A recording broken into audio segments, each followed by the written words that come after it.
Assalamualaikum warahmatullahi wabarakatuh. Bertemu lagi dengan kami dalam acara ngabedus, ngaji, bedah masalah dan diskusi. Bersama kita sudah hadir Ketua Jamaah Bedusia Ki Bedus, Dr. Pauz Nur. Kali ini kita akan coba membahas beberapa Mumpung kergoes. mumpung kergoes. Abah, Kang Amang, Kang Sofian, dan para jamaah yang lainnya, Kang Arman. Ini kita akan coba sedikit berbincang terkait dengan kebiasaan ya Ki Bedus, yang padahal Ki Bedus itu secara keilmuan disiplin ilmunya adalah fisikawan. Nah, tapi bukan aneh ya, ada keunikan dalam beliau mencari inspirasi ya dalam proses penulisan buku-buku beliau. Di antaranya salah satunya ketika ketika dia goes. Nah, kebiasaan yang uniknya itu adalah sambil ziarah. Mungkin kita akan tanyakan inspirasi apa dari ziarah-ziarah tersebut gitu, Ki Bedus. Ya ketimbang goes nggak ada jelas. Jelas mah ulah ka parawan. Nah, Jadi ziarah itu ya apa ya, lebih jauhnya mungkin mengikat mati, tapi nggak kesana juga mungkin karena saya belum sampai juga ke sana. Tapi yang jelas mah salah satu hal yang bisa kita tunjukkan bahwa kita mencintai mereka-mereka yang sudah wafat ya dengan mendatanginya, dengan menziarahinya. Ya isinya mah ya kita ngedoain, kita ya kalau bahasa pesantrennya mah tahlilan gitulah, kita tahlilan. Tapi dalam perspektif ilmu misalnya, karena kalau ngomong ziarah itu biasanya identik dengan yang gaib gitu misalnya. Nah, sebetulnya mah dalam perspektif filsafat sains nggak ada ilmu, terutama ilmu fisika itu tidak ada yang tidak lepas dari kegaiban, itu pasti. Saya kasih contoh, misal kalau saya melempar ini lalu si benda ini jadi jatuh lagi, secara fisika kan karena di satu titik paling atas itu kecepatannya 0. Nah, ketika kecepatannya 0 maka tidak akan bergerak lagi. Nah, ketika kecepatannya 0 sesaat, nah sesaatnya itu susah, kita ilmu fisika itu susah menangkapnya itu. Sesaat di paling atas itu dia turun lagi, berarti di wilayah yang paling atas itu, nah ini gaib. Karena kalau tidak ada kegaiban ya kita bisa menjelaskan kenapa benda ini jatuh. Terus kenapa benda ini bergerak? Kalau kata Newton itu kan karena ada gaya. Nah, gaya itu kan benda makhluk gaib itu katingali gaya tuh. Tapi gara-gara benda ini bergerak, itu fenomenanya, manusia itu butuh menjelaskan kenapa benda ini bergerak. Nah, si Newton itu bikin nama bahwa ini benda bergerak karena ada gaya. Nah, adapun gayanya mana kita nggak lihat. Berarti gaya itu ada di dalam pikiran saja. Ya kalau yang nemuinnya orang Sunda mungkin rumusnya itu tuyul sama dengan kan force juga salah satu nama dewa dalam peradaban Yunani. Cuman gara-gara yang nemuinnya adalah orang Eropa, orang Inggris, diambillah force sama dengan M kali A, massa kali percepatan. Nah, adapun force-nya itu nggak pernah terlihat. Makanya tadi saya sebut fisika itu punya kemampuan abstraktif. Nah, abstraktif itu ya gaib. Ya, kalau guyonannya mah dalam fisika ya harus menyertakan yang gaib. Kalau nggak menyertakan, dalam konsep bahasa kan ada masdar. Masdar itu kata benda abstrak. Kata benda abstrak, nama lain dari abstrak kan ya gaib. Gaib ya. Kepergian, tangisan, terus pukulan. Ya, saya mukul nih. Nah, ketika saya memukul ini, pukulan itu yang mana kan nggak ada. Nah, para ulama memberi nama bahwa itu adalah masdar, kata benda abstrak. Berarti kan ada kegaiban, sesuatu yang nempel di benak manusia. Ini disebut dua. Lalu ada tulisan hurufnya dua. Nah, itu dua itu bilangan itu ada di pikiran saja. Yang ada itu dua comro, dua bala-bala, dua rokok. Adapun duanya itu kan di sini saja. Teka cirinya. Nah, itu mah kesepakatan. Kalau kita sepakat bahwa itu namanya kereta api, ya, jadi berarti kan dua itu hanya ada dalam pikiran, lalu pikiran manusia bersepakat. Disebutlah itu akhirnya jadi matematik. Matematik itu kan gaib. Nah, secara filsafat sains, kegaiban itu sesuatu yang lekat di dalam benak kita, dalam ilmu kita itu kegaiban benaknya. Adapun kesananya ada hal-hal yang ya katakanlah kayak ilmu gaib macam-macam, itu ada basis pemikiran tersendiri nanti. Terus kalau misalkan yang sampai saat ini ditemui gitu ya, para ulama sendiri ada yang membahas tentang hal-hal gaib ini. Nah, kan di Quran itu jelas tuh. Alimul ghaib wa syahadah, Tuhan itu mengetahui yang gaib dan yang syahadah, berarti kegaiban itu ada. Nah, kegaiban yang paling rendah, kebaikan yang paling dekat itu ya matematik. Matematik kan abstrak. Nah, nanti dari kegaiban yang naik level gitu masuk ke soul atau jiwa atau ruh. Itu kan kegaiban. Manusia itu gaib. Ketika ini apa, ini tangan, ini apa, ini kepala. Manusia itu kan sebuah kegaiban. Nah, kalau dalam bahasa Iqbal, diri, ego katanya. Jadi manusia itu sebuah pribadi antara ruh dan jasad. Nah, karena diri itu ada ruh dan jasad, maka ada dua kekuatan itu. Kekuatan itu nggak boleh dinafikan karena ada dua-duanya. Ini kalau kita menafikan kekuatan ruh, ya salah karena ada. Jadi sayang juga kalau kekuatan ruh lalu kita buang, berarti potensinya kita nafikan bahwa nggak ada itu kekuatan ruhani, lalu kita anggap tidak ada, berarti nganggap potensi itu nggak akan keluar. Kenapa nggak akan keluar? Ya karena sudah menganggap itu tidak ada. Nah, itu masalahnya. Karena itu ada, akhirnya para ulama, mobil khusus Ibnu Sina itu dokter. Di buku yang pernah dibaca itu apa tuh judulnya tuh? 7 benteng terakhir. 7 benteng terakhir. Itu kan bagaimana dia menyembuhkan stroke pakai aliran listrik di air. Tapi kan konsepnya tetap aja agak mistikus. Itu Ibnu Sina yang sampai sekarang kitabnya jadi rujukan, judulnya Asy-Syifa itu. Jadi Ibnu Sina pun ya kalau bahasa kita mirip-mirip para kiai. Baca ini untuk anu, baca ini untuk anu gitu. Jadi dia mengejar secara ruhani apa? Beberapa ayat Quran keberkahannya buat apa gitu. Itu dicari oleh Ibnu Sina dengan cara bahasa filsafatnya suluk. Jadi artinya itu ilmu-ilmu yang demikian itu ada dalam khazanah sejarah kebudayaan Islam, dalam keilmuan Islam ada. Makanya kalau ada orang yang sangat positivis, semuanya harus terukur, jelas, tertimbang, terlihat. Nah, itu sebetulnya Eropa yang belajar di Islam tapi tidak tuntas dulunya. Dulunya itu orang-orang Eropa belajar lalu ngambil yang zohiri saja. Ya, karena mungkin kalau mau masuk secara ruhaniyah ketika mempelajari filsafat dibawa oleh Ibnu Rushd, Ibnu Sina, ya mereka mungkin harus belajar dengan konsep-konsep Qur'ani, konsep hadis, makanya mereka nggak masuk ke sana. Akhirnya yang dohiri saja yang ditangkap, yang lahirnya nanti teknologi. Nah, orang Islam kita punya dua kekuatan yang luar biasa itu antara jasad positivis sama yang ruhani, yang spiritualis. Nah, menariknya fisika modern kan ketika Einstein bilang bahwa E sama dengan MC kuadrat.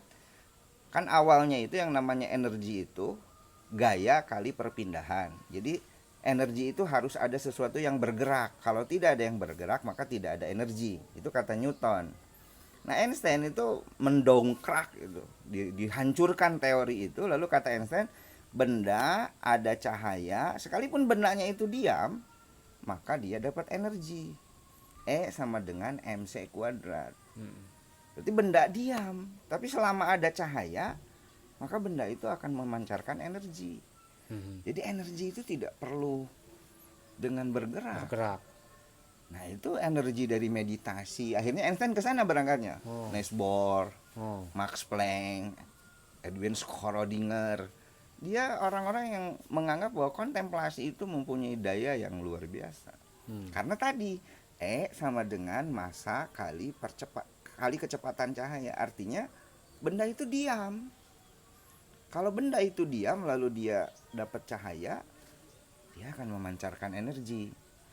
Nah, sementara si Newton itu E sama dengan force cross perpindahan. Jadi ada gaya kali perpindahan, maka itu adalah energi. Itu teori klasik, itu teori fisika klasik. Nah, kalau fisika modern justru sangat spiritualis. Sangat spiritual. Ada satu buku bagus tuh Fritjof Capra itu Tao of Physics. Jadi antara ilmu Tao yang ada di peradaban Cina itu, kata Capra itu sejalan dengan fisika modern, paralelsasi. Jadi apa yang diajarkan oleh filsafat timur tentang Tao sama dengan yang diajarkan oleh filsafat fisika modern. Nah, saya sering bilang itu ke teman-teman waktu kuliah juga, orang fisika itu kudunya jadi mistikus. Jadi maaf gitu kalau pemikirannya kayak teman-teman Wahabi misalnya, ini tahayul, ini khurafat. Ya karena bodoh aja gitu, karena mereka bodoh aja. Lalu gara-gara bodoh tentang sesuatu dianggap tahayul. Kita nggak perlu ngomong itu tahayul khurafat, jelas ngomong aja bahwa kita belum tahu. Kita belum, katanya itu ilmu sihir gitu. Ya, ilmu sihir itu ilmunya dari siapa? Ya, dari setan dari siapa? Nanti Allah kan ya kan yang salah itu fikihnya. Jadi kalau mendapatkan ilmu sihir dengan cara membunuh misalnya, ya itu salah. Ilmu itu netral. Ya sama ini juga netral. Saya pakai bakar Anda salah. Bisa. Ini kan netral. Nah, saya itu suka nggak ngerti kalau orang menghukumi sesuatu kepada benda. Ya. Menghukumi itu kan pada amal. Pesok itu netral. Mau pakai ngiris bawang ya baik, pakai nubles jelema ya salah. Itu kan netral. Ilmu juga, Anda punya ilmu sihir ya monggo.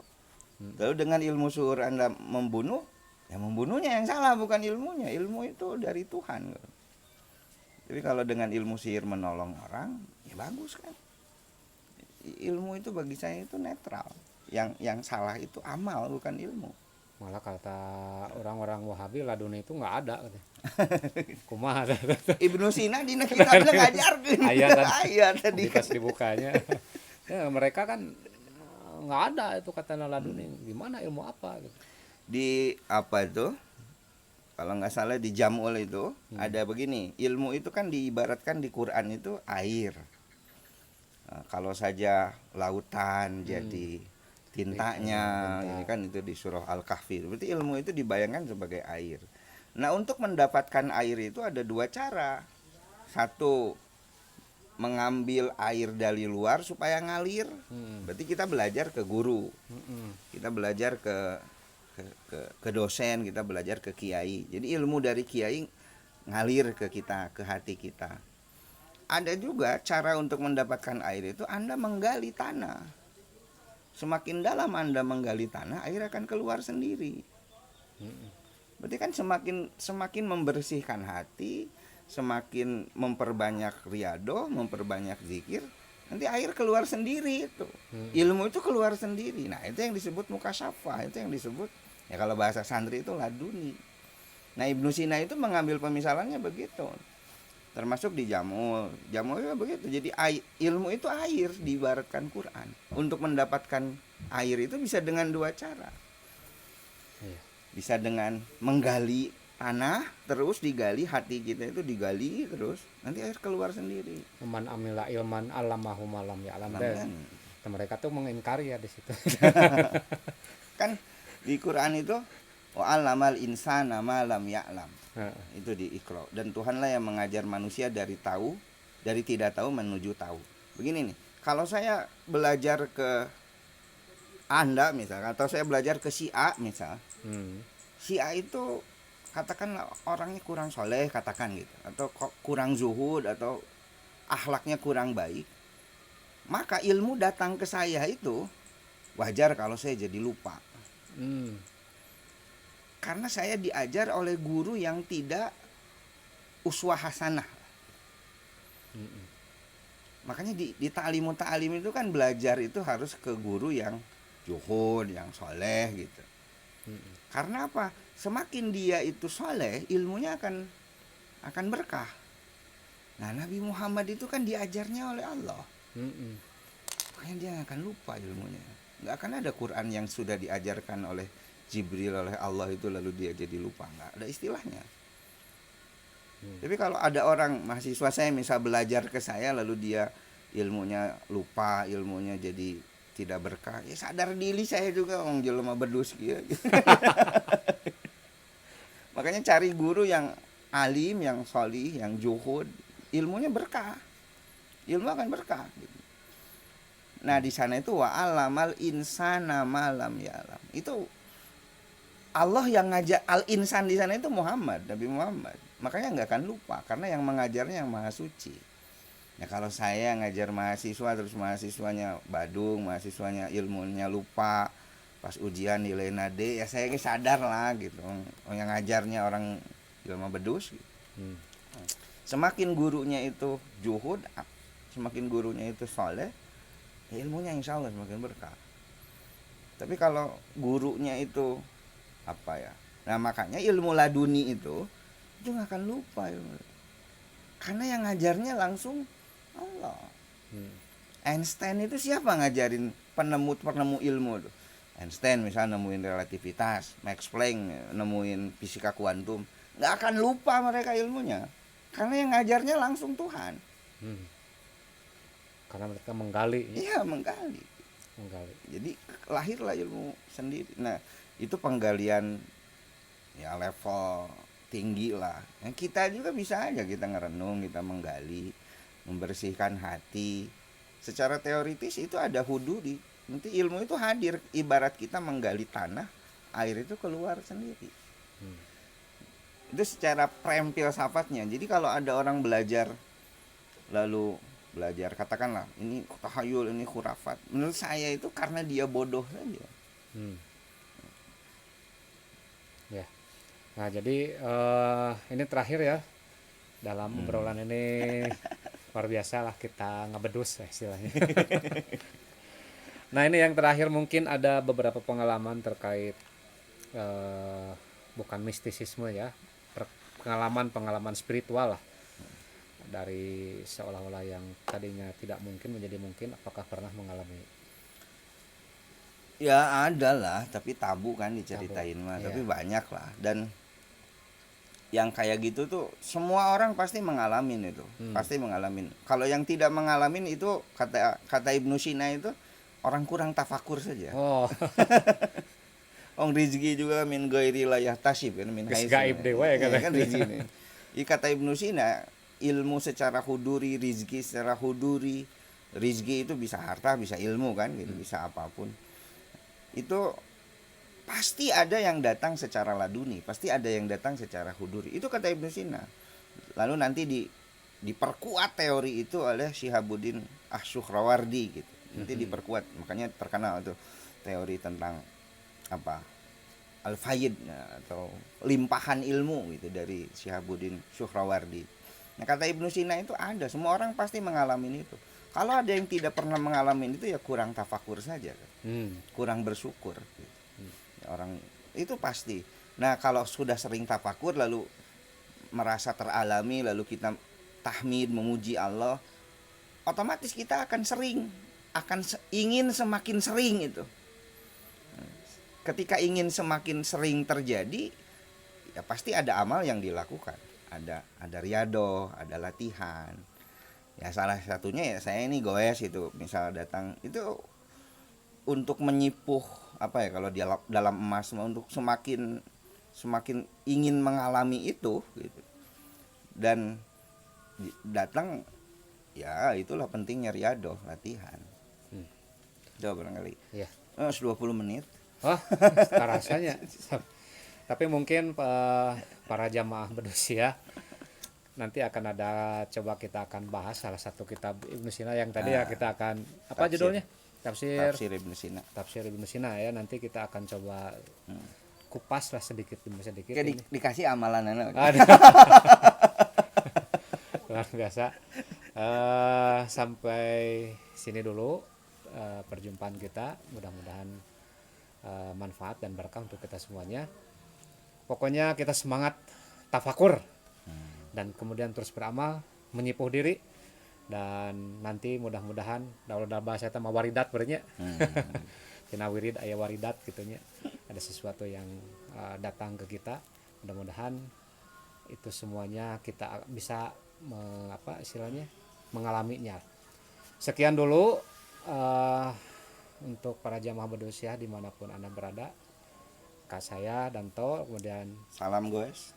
Kang Bedus juga, salam goes semuanya. Mari kita bergoes semualah nanti. Wallahu a'lam bishawab. Assalamualaikum warahmatullahi wabarakatuh.